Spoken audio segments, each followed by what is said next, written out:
السلام علیکم ورحمۃ اللہ تعالی وبرکاتہ۔ الحمد للہ رب العالمین والعاقبۃ للمتقین والصلاة والسلام علی سید الانبیاء والمرسلین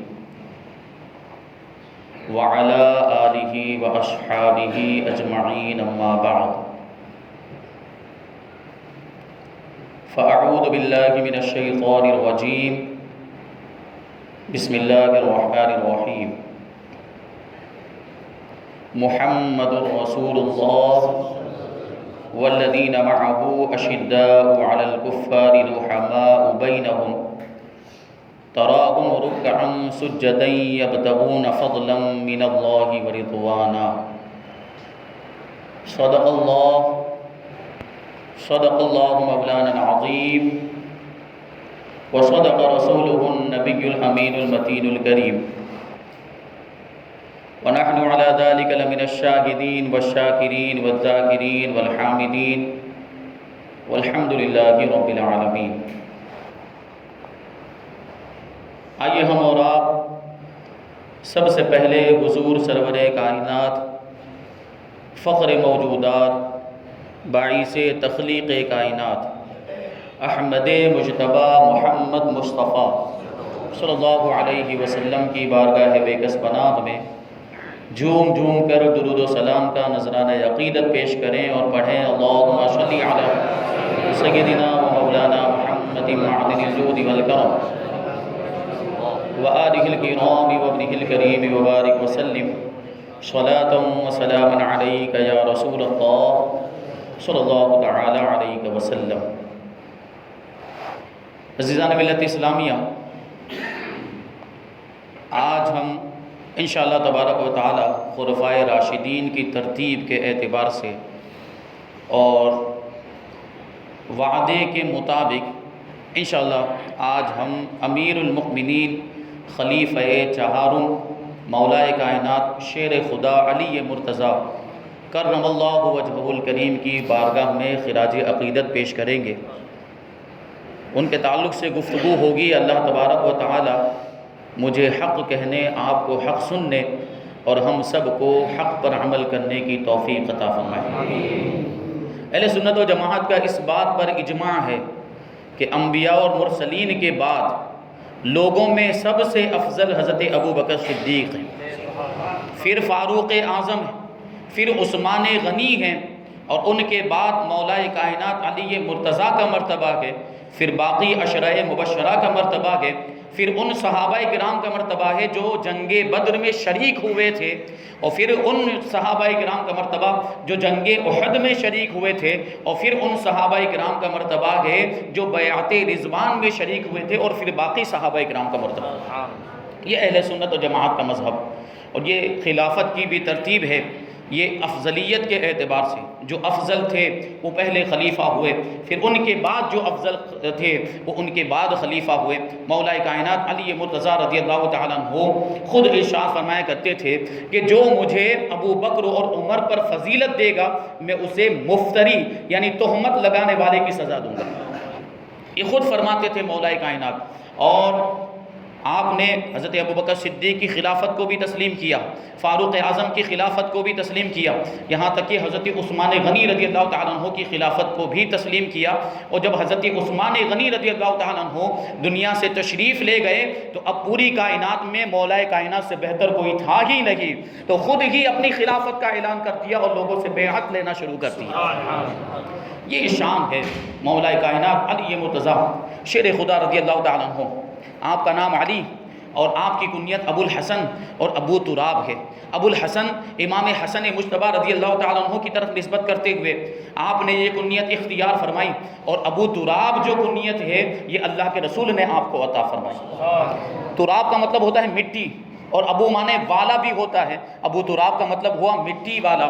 یہ کنیت کیسے ہوئی؟ ایک مرتبہ مولا کائنات علی مرتضیٰ کرم اللہ وجہہ الکریم مسجد کے اندر لیٹے ہوئے تھے اور آپ کے بدن کے اوپر مٹی لگی ہوئی تھی۔ اللہ کے رسول صلی اللہ علیہ وسلم تشریف لائے اور علی کو اس حالت میں دیکھا کہ بدن پر مٹی لگی ہوئی ہے، تو آپ کے بدن سے مٹی کو جھاڑتے ہوئے اللہ کے رسول نے ارشاد فرمایا قم یا ابا تراب، اے ابو تراب اٹھ جاؤ، مٹی صاف کرتے ہوئے ارشاد فرمایا۔ اور یہ کنیت کے ساتھ ابو تراب کہتے ہوئے اللہ کے رسول نے حضرت علی کو پکارا۔ یہ کنیت حضرت علی کو اتنی پسند آئی کہ اس کے بعد جو بھی آپ کو ابو تراب کہہ کر پکارتا تھا تو آپ بہت زیادہ خوش ہو جایا کرتے تھے اور اللہ کے رسول کی شفقتوں کو یاد کیا کرتے تھے۔ تو یہ ابو تراب جو کنیت ہے یہ حضرت علی کو اللہ کے رسول کی بارگاہ سے ملی۔ مولا کائنات علی مرتضیٰ رضی اللہ تعالیٰ عنہ بچپن ہی سے اللہ کے رسول صلی اللہ علیہ وسلم کی پرورش میں آ گئے تھے کہ ایک مرتبہ مکہ مکرمہ میں قحط پڑ گیا، بارش بند ہو گئی، تو اللہ کے رسول صلی اللہ علیہ وسلم نے ابو طالب پر عیال کے بوجھ کو، اولاد کے بوجھ کو کم کرنے کے لیے حضرت علی کو لے لیا تھا۔ حضور نے حضرت علی کو لے لیا اور خود حضور صلی اللہ علیہ وسلم نے حضرت علی کی پرورش فرمائی ہے، اور حضرت علی نے جب آنکھیں کھولی ہیں تو آغوش رسالت میں آنکھیں کھولی اور اللہ کے رسول صلی اللہ علیہ وسلم کے جمال جہاں آرا کو دیکھا، آپ کی سنتوں کو دیکھا، آپ کی اداؤں کو دیکھا، آپ کی باتیں سنی ہے۔ یہی وجہ ہے بچپن ہی سے اللہ کے رسول صلی اللہ علیہ وسلم کی صحبت ملی تھی، اسی وجہ سے کبھی بت پرستی نہیں کی، کبھی جو ہے کہ شرک نہیں کیا، اور آپ کا دامن شرک اور بت پرستی سے ہمیشہ پاک ہی رہا حضور صلی اللہ علیہ وسلم کی پرورش کی برکت سے۔ اور پھر جب اللہ کے رسول صلی اللہ علیہ وسلم نے اعلان نبوت فرمایا تو حضرت خدیجہ رضی اللہ تعالیٰ عنہ مسلمان ہو گئی، اور پھر معاملہ یہ تھا کہ حضرت علی حضور کے گھر میں رہتے تھے، تو ایک مرتبہ حضرت علی رضی اللہ تعالیٰ عنہ نے حضور صلی اللہ علیہ وسلم اور ام المؤمنین حضرت خدیجۃ الکبریٰ رضی اللہ تعالیٰ عنہ کو نماز پڑھتے ہوئے دیکھا رات کے وقت۔ تو بچوں کا معاملہ، حضرت علی بچے تھے 8 سال کی یا 9 سال، یا بعض لوگوں نے فرمایا 10 سال کی عمر تھی۔ تو بچوں کا معاملہ یہ ہوتا ہے کہ جب کوئی نئی چیز دیکھتے ہیں تو اس کے تعلق سے ان کے دل میں تجسس پیدا ہوتا ہے اور سوال کرنا یہ بچوں کی عادت ہوتی ہے۔ تو نماز اس سے پہلے حضرت علی نے دیکھی نہیں تھی، نماز پڑھتے ہوئے آپ نے ملاحظہ کیا حضور کو اور حضرت خدیجہ کو، تو آپ کو تعجب ہوا۔ تو نماز سے جب حضور فارغ ہوئے تو حضرت علی نے پوچھا کہ یہ آپ لوگ کیا کر رہے تھے؟ تو اللہ کے رسول صلی اللہ علیہ وسلم نے ارشاد فرمایا کہ یہ اللہ کا دین ہے جس کو اس نے اپنے لیے منتخب فرما لیا ہے، اور اسی دین کی تبلیغ و اشاعت کے لیے مجھے رسول بنا کر بھیجا ہے۔ تو میں تمہیں بھی اس معبود کی طرف بلاتا ہوں، وہ اکیلا معبود ہے، اس کی عبادت کرو، اس کا کوئی شریک نہیں ہے، اور میں تمہیں اس کی عبادت کا حکم دیتا ہوں۔ حضرت علی بچے تھے، جواب دیتے ہیں کہ میں اس معاملے میں کوئی فیصلہ نہیں کرتا جب تک کہ میں اپنے والد ابو طالب سے اس کے بارے میں دریافت نہیں کر لوں گا۔ تو اب حضور اقدس صلی اللہ علیہ وسلم نے جب یہ دیکھا تو چونکہ اس وقت راز کو فاش کرنا منظور نہیں تھا، یہ بات زیادہ شہرت نہ ہو جائے اس کی، اللہ کے رسول صلی اللہ علیہ وسلم نے حضرت علی سے ارشاد فرمایا کہ اگر تم اسلام نہیں قبول کرتی تو ابھی کوئی بات نہیں، لیکن اس بات کو پوشیدہ رکھو، کسی پر ظاہر مت کرنا۔ حضرت علی اس وقت تو چلے گئے، لیکن اللہ تبارک و تعالیٰ نے آپ کے دل کو اسلام کے لیے کھول دیا تھا، آپ کے سینے کو اسلام کے لیے کشادہ فرما دیا تھا، آپ کے دل میں اسلام کو اور ایمان کو واضح کر دیا تھا۔ رات کو تو ایمان جو ہے کہ اسلام نہیں لائے، جو ہے کہ اسلام قبول نہیں کیا، لیکن صبح کو حضرت علی رضی اللہ تعالیٰ عنہ اللہ کے رسول کی بارگاہ میں حاضر ہوئے اور عرض کرتے ہیں مجھے آپ کی ساری باتیں قبول ہیں، اور کلمہ پڑھ کے مسلمان ہو گئے ہیں۔ اس وقت آپ کی عمر 8 سال کی تھی، تاریخ الخلفاء کے اندر لکھا ہے، اور بعض لوگوں نے فرمایا یا 9 سال کی عمر تھی، بعض لوگوں نے فرمایا 10 سال کی عمر، اور بعض لوگوں نے اس سے بھی کم عمر بتائی ہے۔ اعلیٰ حضرت امام احمد رضا خاں فاضل بریلوی رضی اللہ تعالیٰ عنہ کا رسالہ تنزیہ المکانۃ الحیدریہ، اس میں لکھا ہے کہ آپ جب مشرف باسلام ہوئے اس وقت آپ کی عمر 8-10 سال کی تھی، کیونکہ روایتیں مختلف ہیں، 8 سال کی بھی روایت ہے، 9 سال کی بھی روایت ہے، اور 10 سال کی بھی روایت ہے۔ بہرحال بچوں میں سب سے پہلے کسی نے اسلام قبول کیا ہے تو وہ مولا کائنات کی ذات ہے۔ حضرت علی رضی اللہ تعالیٰ عنہ کے والد ابو طالب سے بھی نبی کریم صلی اللہ علیہ وسلم کا بڑا گہرا تعلق تھا، اور آپ کے والد ماجد حضرت عبداللہ کا تو اسی وقت انتقال ہو گیا تھا جب حضور حمل میں تھے، تو آپ کی پرورش آپ کے دادا حضرت عبد المطلب نے فرمائی، اور جب حضرت عبد المطلب کا انتقال ہو گیا تو ابو طالب نے حضور صلی اللہ علیہ وسلم کی پرورش بھی کی اور ہر موقع پر حضور کا ساتھ دیا، آپ کی نصرت و حمایت کی اور ہر جگہ آپ کے ساتھ کھڑے ہوئے نظر آئے۔ اسی وجہ سے اللہ کے رسول صلی اللہ علیہ وسلم ابو طالب کے بارے میں ارشاد فرمایا کرتے تھے کہ ابو طالب کے سوا میرے ساتھ اچھا سلوک کرنے والا کوئی اور نہیں تھا۔ اور حضرت علی رضی اللہ تعالیٰ عنہ کی والدہ حضرت فاطمہ بنت اسد بن ہاشم، یہ ان کا معاملہ یہ تھا کہ بعد میں مسلمان ہو گئی تھی اور مدینہ منورہ کی طرف انہوں نے ہجرت بھی کی تھی۔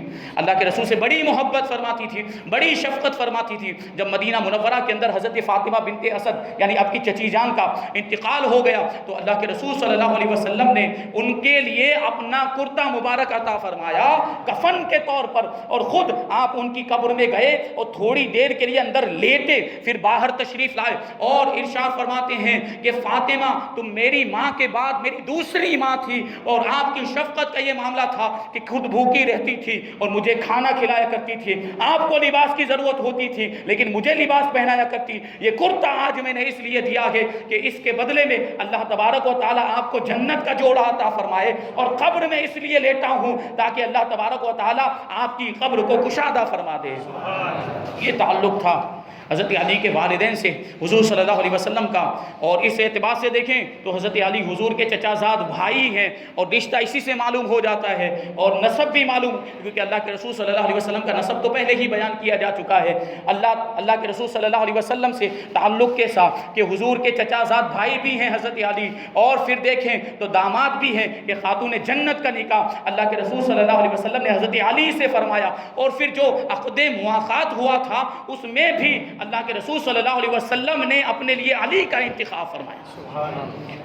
تو جب وہ عقد مواخات کیا ہجرت کے بعد جب صحابہ کرام مکہ مکرمہ چھوڑ کر مدینہ منورہ آ گئے تو چونکہ جو مہاجرین صحابہ کرام تھے وہ اپنا سارا مال و اسباب، اپنے مکان اور تجارت کا سارا سامان سب کچھ چھوڑ کر آئے تھے، اور یہاں پر ان کا کچھ بھی نہیں تھا، یہاں وہ اجنبی تھے، یہاں نہ ذریعہ معاش کوئی ہے، نہ تجارت کا کوئی سامان ہے، نہ کوئی دیگر اسباب تھے۔ اللہ کے رسول صلی اللہ علیہ وسلم نے جب دیکھا تو صحابہ کرام کے درمیان یعنی انصار و مہاجرین کے درمیان عقد مواخات قائم فرمایا تھا، یعنی بھائی چارہ قائم فرمایا۔ ایک انصاری صحابی کو بلاتے اور ایک مہاجر صحابی کو بلاتے اور ارشاد فرماتے آج سے تم دونوں آپس میں بھائی بھائی ہو۔ اتنا ارشاد فرمانے کی وجہ سے ان دونوں کے درمیان اتنی محبت پیدا ہو جاتی جتنی سگے بھائیوں کے درمیان بھی نہیں ہوتی، اور جذبہ ایثار اور قربانی کا معاملہ یہ تھا کہ جو انصار صحابہ کرام تھے اگر کسی انصاری صحابی کے پاس 2 مکان ہوتے تو ایک مکان اپنے مہاجر بھائی کو دے دیا کرتے، اور اگر کسی انصاری صحابی کی 2 بیویاں ہوتی تو ایک بیوی کو طلاق دے کر مہاجر صحابی کے نکاح میں دے دیا کرتے تھے۔ یہ جذبہ ایثار۔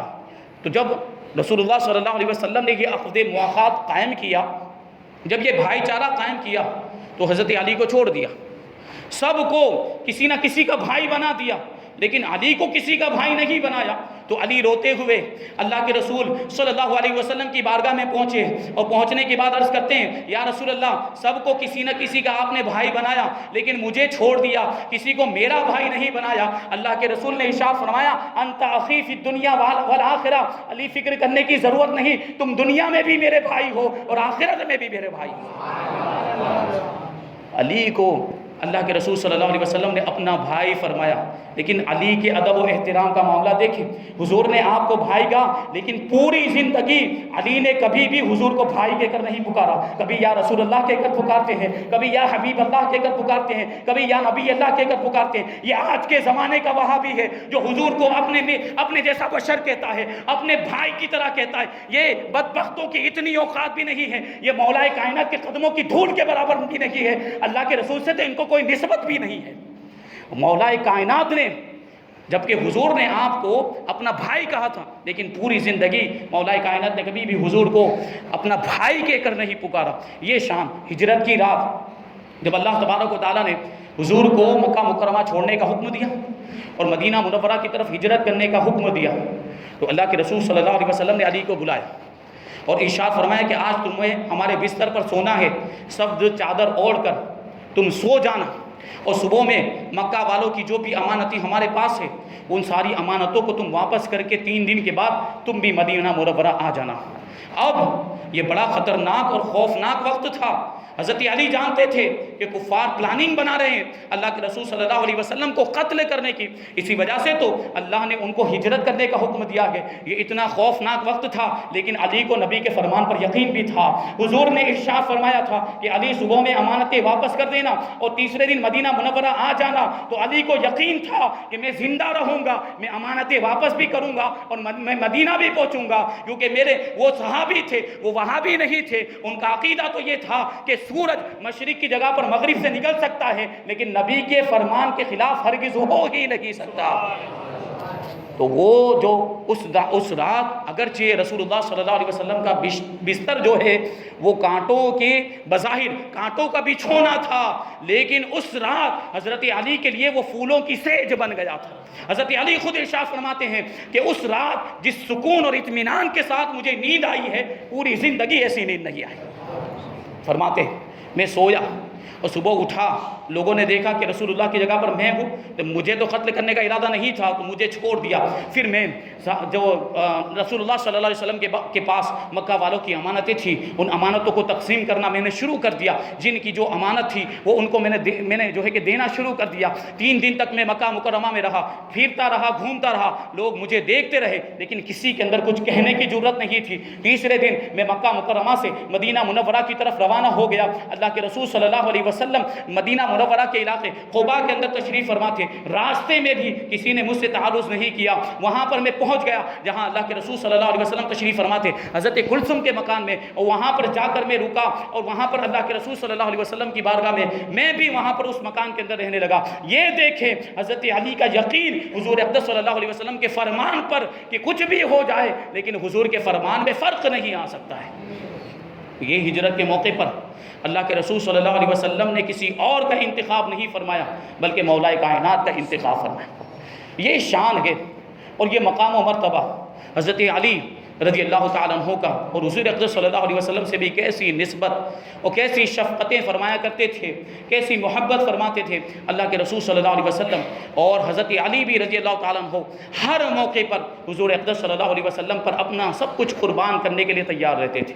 آپ کی شجاعت و بہادری بڑی مشہور، آپ کا رعب و دبدبہ اور آپ کی بہادری کا ایسا چرچا تھا کہ آپ کے مقابلے میں آنے کے لیے بڑے بڑے بہادر ڈرتے تھے، اور اگر کوئی مقابلے میں آ بھی جاتا تو آپ کی شجاعت و بہادری کو دیکھ کر اس کے سینے میں دل کانپنے لگ جاتا تھا اور وہ جو ہے کہ لرزہ بنندام ہو جاتا تھا۔ یہ مولا کائنات کی شجاعت کا معاملہ تھا۔ جنگ بدر کے موقع پر جب حضرت امیر حمزہ رضی اللہ تعالیٰ عنہ نے اسود بن عبد الاسد مخزومی کو واصل جہنم کر دیا، اس کو گرا دیا، اس کا کام تمام کر دیا، تو اب عتبہ ابن ربیعہ اپنے بھائی شیبہ ابن ربیعہ اور ولید بن عتبہ کو لے کر میدان میں آ گیا اور چلا کر کہنے لگا اے محمد صلی اللہ علیہ وسلم، اشراف قریش کو کہہ دو کہ ہمارے مقابلے کے لیے ان لوگوں کو بھیجیں جو ہماری برابری رکھتے ہوں، جو ہمارے جوڑ کے ہوں۔ یہ سننے کے بعد حضرت امیر حمزہ، حضرت علی مرتضیٰ رضی اللہ تعالیٰ عنہ اور حضرت عبیدہ میدان کے اندر آ گئے۔ حضرت امیر حمزہ نے عتبہ ابن ربیعہ کا مقابلہ کیا اور تھوڑی ہی دیر میں اس کا کام تمام کر دیا اور واصل جہنم کر دیا۔ حضرت علی رضی اللہ تعالیٰ عنہ کا مقابلہ ولید ابن عتبہ کے ساتھ ہوا۔ وہ جو ہے کہ مستی میں جو مست ہاتھی کی طرح وہ جھومتا ہوا میدان کے اندر آیا اور ڈینگے مارتا ہوا بڑے گھمنڈ اور تکبر کے ساتھ میدان میں آیا، لیکن مولا کائنات نے ایک ہی بار میں اس کا کام تمام کر دیا اور اس کے سارے گھمنڈ کو خاک میں ملا دیا۔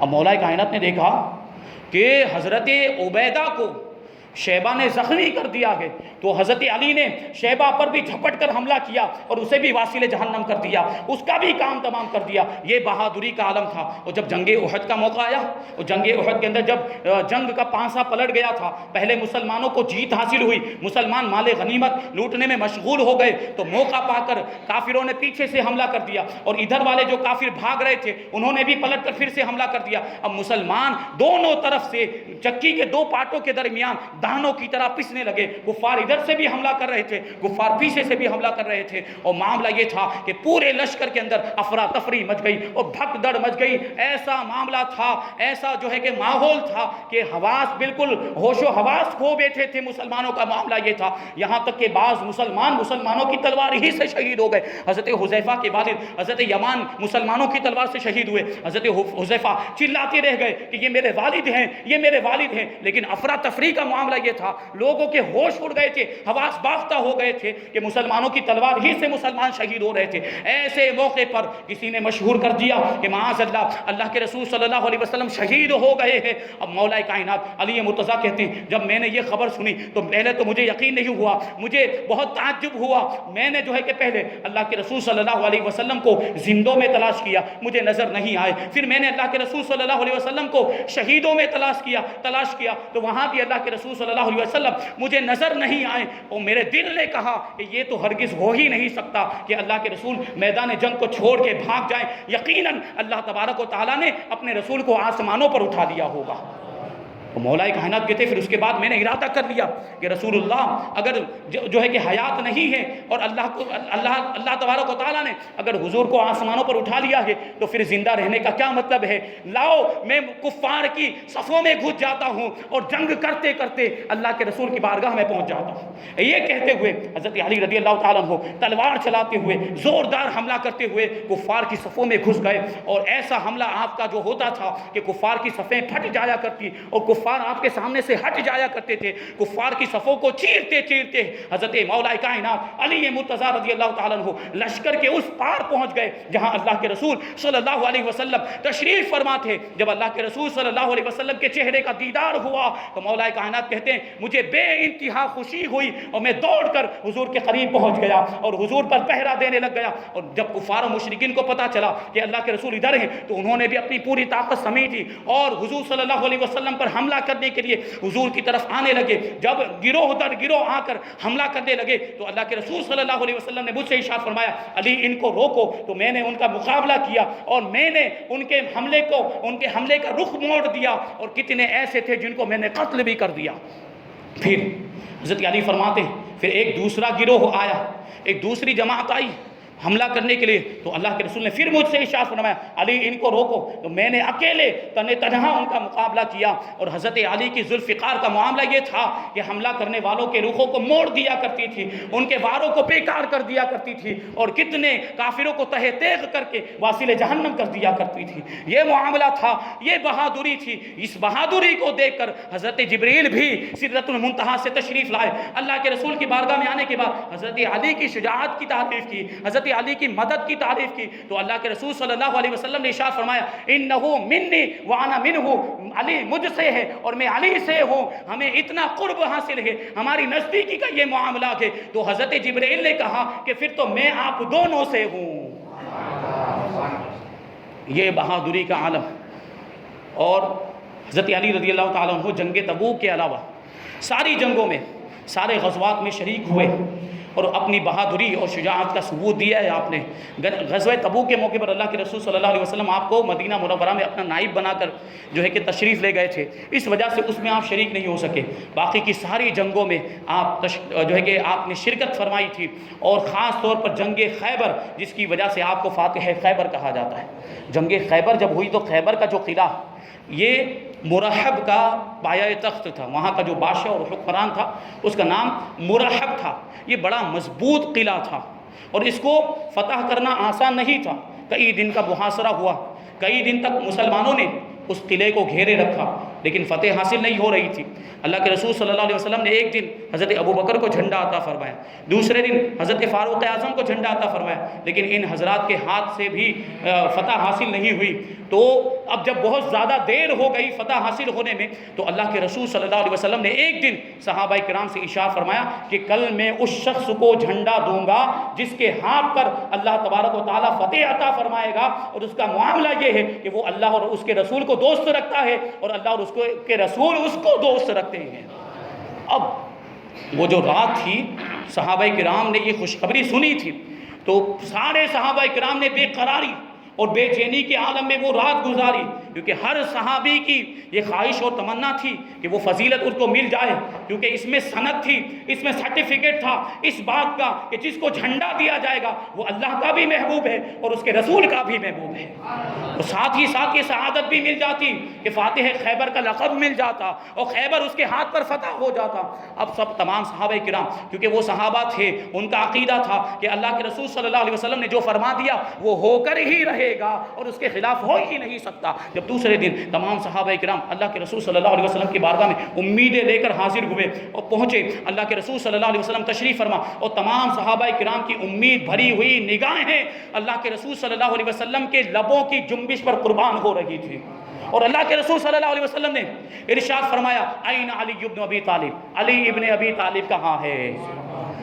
صحابہ کرام نے عرض کیا یا رسول اللہ ان کو تو آشوب چشم ہوا ہے، ان کی آنکھ دکھتی ہے، اور ہم کہتے ہیں نا آنکھ آئی ہے، آنکھ آنا جو ہم کہتے ہیں اسی کو آشوب چشم کہا جاتا ہے۔ تو اللہ کے رسول نے کہا بلایا جائے، حضرت علی کو لایا گیا، اللہ کے رسول صلی اللہ علیہ وسلم نے ان کی آنکھوں میں اپنا لعاب دہن لگا دیا، ان کی آنکھیں ایسی اچھی ہو گئی جیسے کہ کچھ ہوا ہی نہیں تھا۔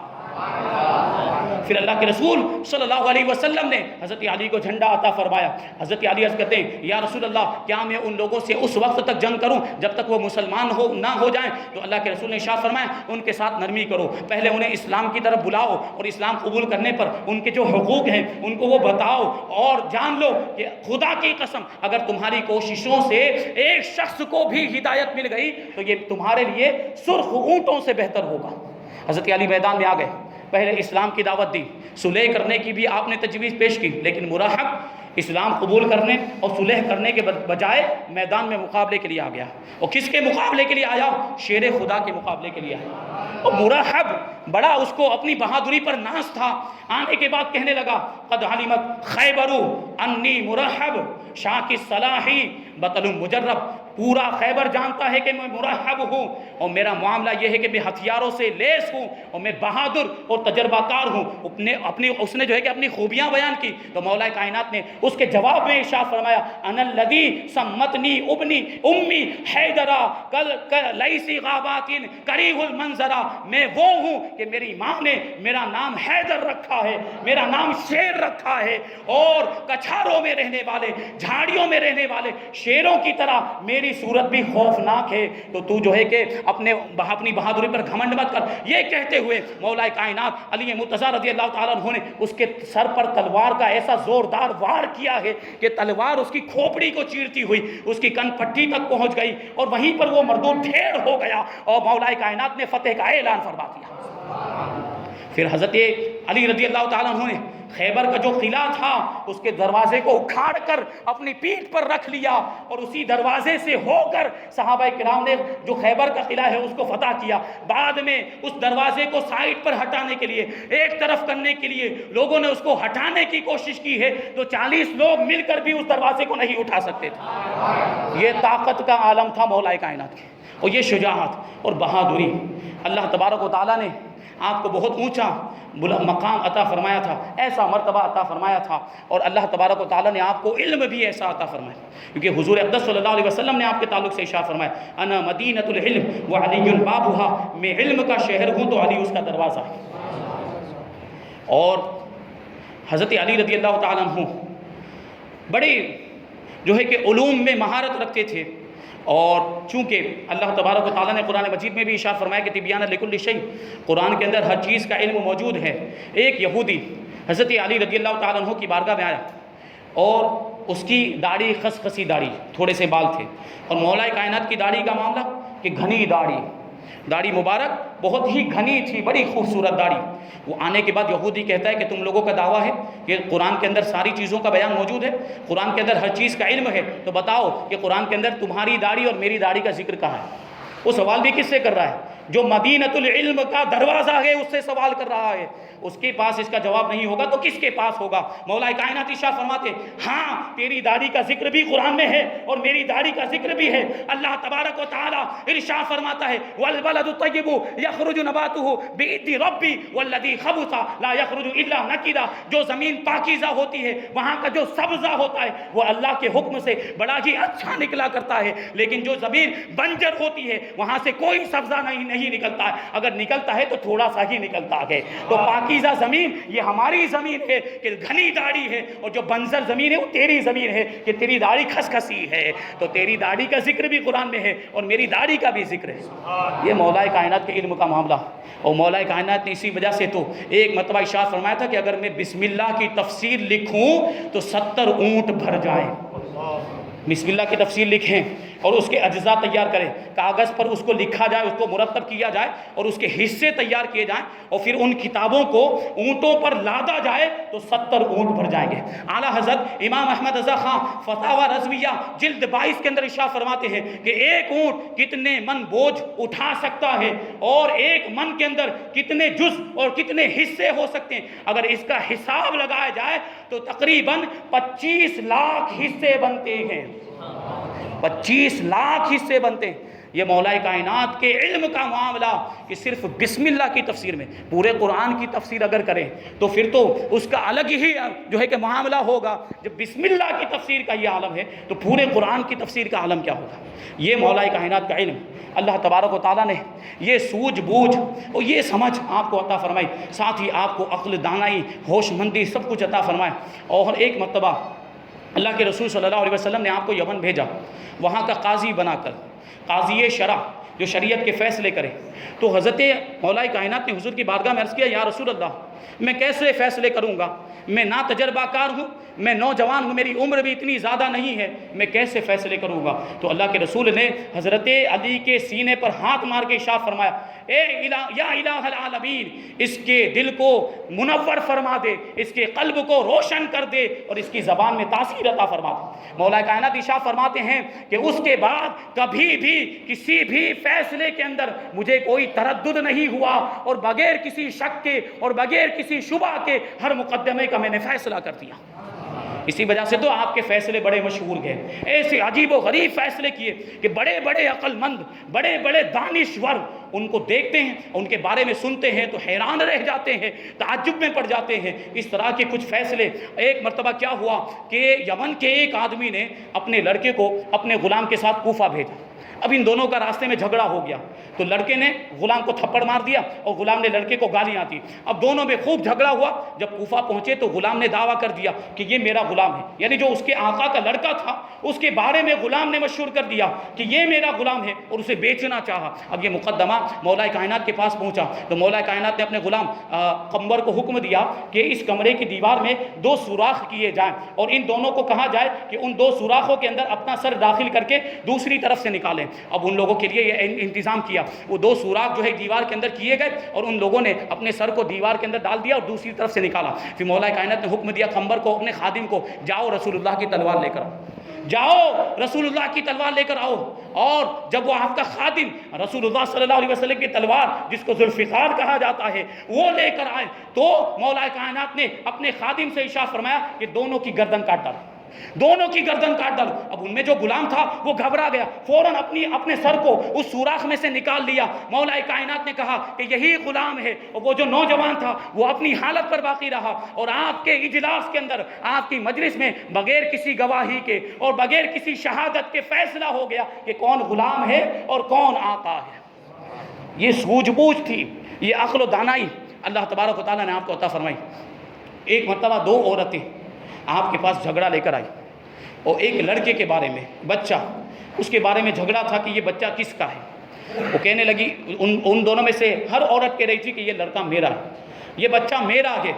اب مولا کائنات رضی اللہ تعالیٰ عنہ نے ان کو سمجھانے کی کوشش کی، لیکن وہ سمجھنے کے لیے تیار ہی نہیں، جھگڑا بڑھتا ہی جا رہا تھا، تکرار بڑھتی ہی جا رہی تھی۔ تو مولا کائنات نے آخرکار ارشاد فرمایا کہ آرا لایا جائے۔ وہ آرا لایا گیا۔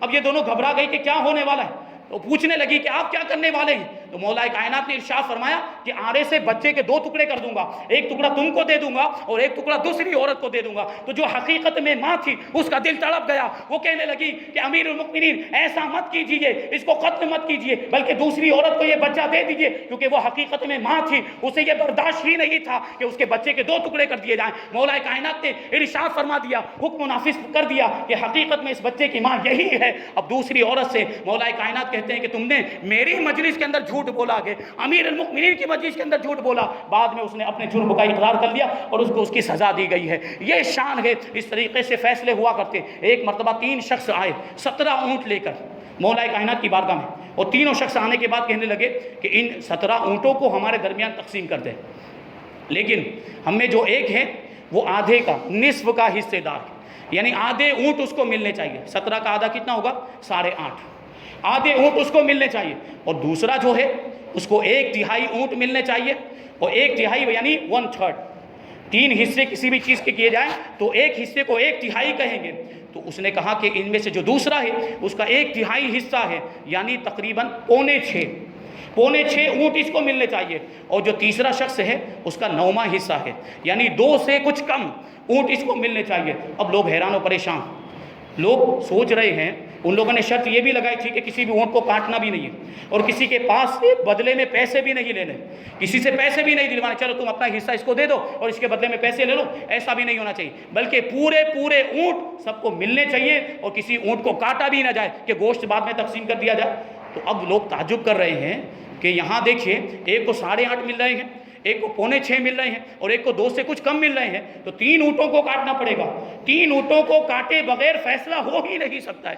لیکن مولا کائنات کی دانائی دیکھیں، آپ کی ہوش مندی دیکھیں، آپ نے اپنے خادم کو حکم دیا کہ ہمارے اونٹوں میں سے ایک اونٹ یہاں پر لے کر آؤ۔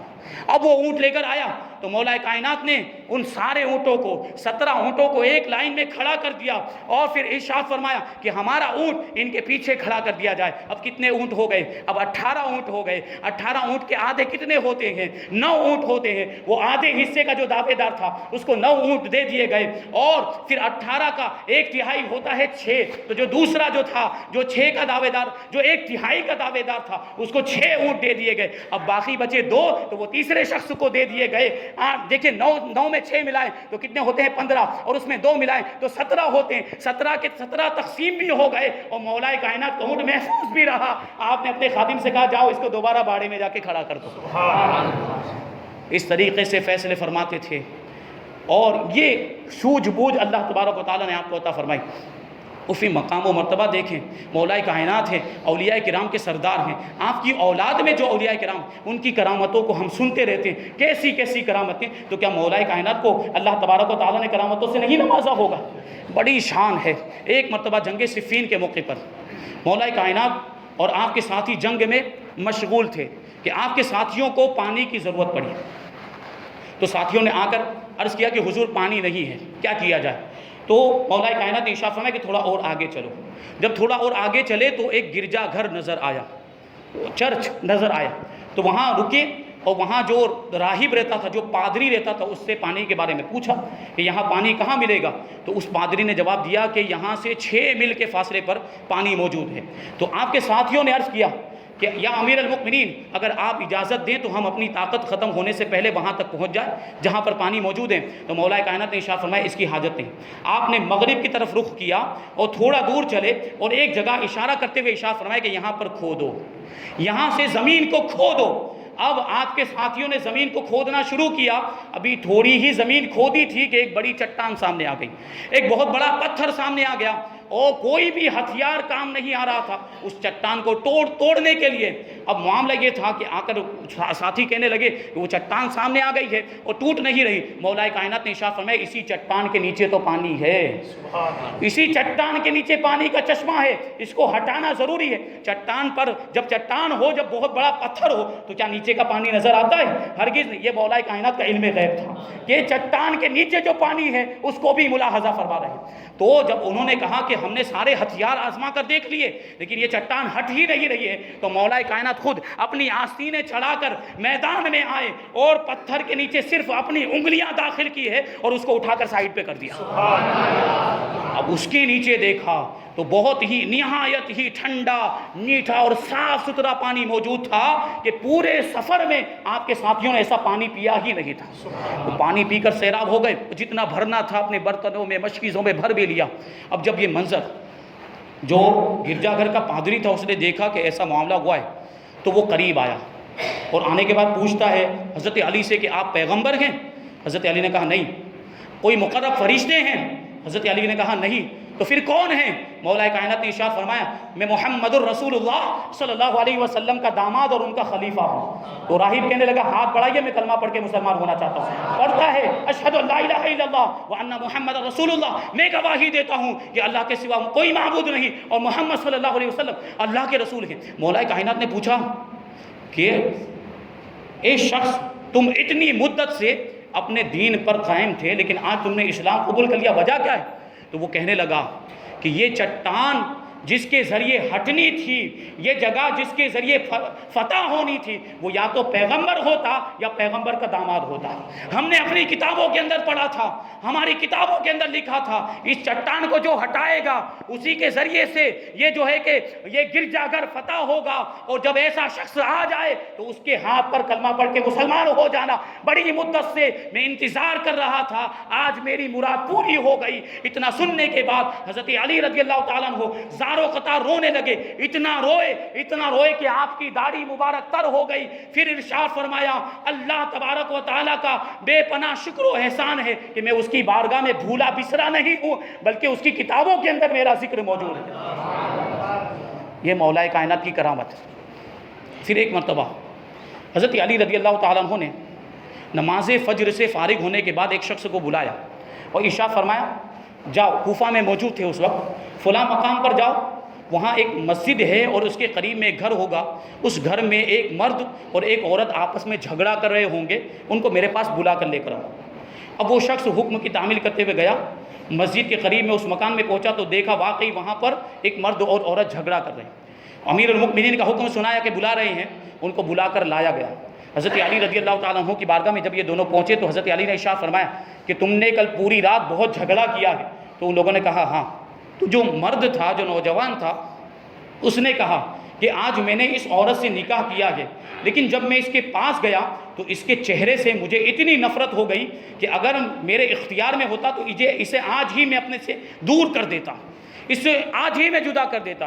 اور اسی بات پر اس نے مجھ سے جھگڑا کرنا شروع کر دیا۔ پوری رات جو ہے ہمارا جھگڑا ہوتا رہا، صبح تک ہم لوگ جھگڑا کرتے رہے، یہاں تک کہ آپ کا بھیجا ہوا آدمی آیا اور آپ کا حکم ہمیں سنایا تو ہم یہاں حاضر ہوئے۔ مولا کائنات رضی اللہ تعالیٰ عنہ نے حاضرین کو حکم دیا کہ چلے جائیں۔ جب سب حاضرین چلے گئے تو آپ نے عورت کو بلایا، اس خاتون کو بلایا، اور بلانے کے بعد ارشاد فرماتے ہیں کہ تم اس شخص کو جانتی ہو، اس شخص کو پہچانتی ہو جس سے تمہارا نکاح ہوا ہے؟ تو وہ کہتی ہے کہ میں پہچانتی نہیں، بس اتنا جانتی ہوں کہ یہ میرا شوہر ہے۔ تو مولا کائنات نے ارشاد کیا تو پھر اچھی طرح جان لو اور ہرگز جھوٹ مت بولنا، جو بھی پوچھوں اس کا سچ سچ جواب دینا۔ وہ عورت کہتی ہے کہ ہاں ٹھیک ہے، میں قطعی جھوٹ نہیں بولوں گی، جو بھی آپ پوچھیں گے اس کا صحیح جواب دوں گی۔ مولا کائنات نے پوچھا کہ تم فلاں کی بیٹی ہو؟ تو اس نے کہا ہاں میں فلاں کی بیٹی ہوں۔ مولا کائنات نے پوچھا کہ تمہارا ایک چچا زاد بھائی تھا اور وہ تم پر عاشق ہو گیا اور تم بھی اس سے بڑی محبت کرتی؟ تو اس نے اس کا بھی اقرار کیا کہ ہاں میرے چچا زاد بھائی کے ساتھ میرا معاشقہ تھا۔ مولا کائنات نے آگے ارشاد فرمایا ایک مرتبہ رات کے وقت تم کسی ضرورت کی وجہ سے نکلی تھی تو تمہیں پکڑ کر اس نے تمہارے ساتھ زنا کیا جس کی وجہ سے تم حاملہ ہو گئی، اس نے اس بات کا بھی اقرار کیا۔ مولا کائنات نے آگے ارشاد فرمایا وہ حمل تم نے اپنے باپ سے چھپایا تھا لیکن تمہاری ماں پورے معاملے کو جانتی تھی۔ جب ولادت کا زمانہ قریب آیا، بچے کے پیدا ہونے کا زمانہ قریب آیا، وہ رات کا وقت تھا، تمہاری ماں تم کو لے کر گھر سے باہر گئی اور ایک دیوار کے پاس تم پہنچے، وہیں پر وہ بچہ پیدا ہوا۔ بچہ پیدا ہونے کے بعد تم نے اس بچے کو ایک کپڑے میں لپیٹ کر دیوار کے پیچھے ڈال دیا تھا، لیکن تھوڑی دیر کے بعد وہاں پر ایک کتا آیا اور بچے کو سونگنے لگا تو تمہیں خوف ہوا کہ وہ بچے کو کوئی تکلیف نہ پہنچا دے، تو تم نے ایک پتھر اٹھا کر کتے کو مارا تھا، لیکن وہ پتھر کتے کو لگنے کے بجائے اس بچے کے سر میں لگ گیا جس کی وجہ سے خون جاری ہو گیا، وہ زخمی ہو گیا۔ تو تمہاری ماں نے اپنے ازار بند سے کپڑا پھاڑ کر اس کے سر پر کپڑا باندھا تھا۔ تو وہ کہتی ہے کہ یہ ہاں بالکل ایسے ہی واقعہ پیش آیا اور ساری چیزیں ویسے ہی آپ نے بیان کی جیسے اس وقت پیش آئی تھی، اور یا امیر المؤمنین یہ معاملہ اور واقعہ ایسا ہے کہ اس کے بارے میں میری ماں اور میرے علاوہ کوئی جانتا ہی نہیں تھا۔ رات کی تاریکی میں واقعہ پیش آیا، اب مولا کائنات ارشاد فرماتے ہیں کہ ایک خاتون تو جان لے کہ جس سے تیرا نکاح ہوا ہے، یہ جو لڑکا جس کو تم وہاں چھوڑ کر آئے تھے، بعد میں ایک قافلے والے لوگ وہاں پر آئے، ایک قبیلے کے لوگ آئے اور اس کو اٹھا کر لے گئے، پھر اس کی پرورش کی، وہ نوجوان ہو گیا اور کوفہ میں آیا اور اس کے ساتھ تیری شادی ہوئی ہے، اس کے ساتھ تیری شادی۔ پھر اس نوجوان کو مولا کائنات نے حکم دیا کہ اپنا سر کھول کے دکھا، اس نے سر کھولا تو اس زخم کا نشان ابھی بھی موجود تھا۔ مولا کائنات نے ارشاد فرمایا کہ یہ تیرا بیٹا ہے، اللہ تبارک و تعالیٰ نے اسے حرام سے محفوظ رکھا، اسے لے جا، یہ تیرا شوہر نہیں بلکہ تیرا بیٹا ہے، اور تو اس کی بیوی نہیں بلکہ اس کی ماں ہے۔ یہ مولا کائنات کے علم غیب کا معاملہ کہ اس رات جو واقعہ ہوا تھا پوری تفصیل کے ساتھ وہ واقعہ مولا کائنات نے بیان کر دیا۔ جب مولا کائنات کے علم غیب کا یہ عالم ہے تو حضور اقدس صلی اللہ علیہ وسلم کے علم غیب کا عالم کیا ہوگا؟ جب ان کے گدا بھر دیتے ہیں شاہان زمانہ کی جھولی، جب ان کے گدا بھر دیتے ہیں شاہان زمانہ کی جھولی، محتاج کا جب یہ عالم ہے تو مختار کا عالم کیا ہوگا؟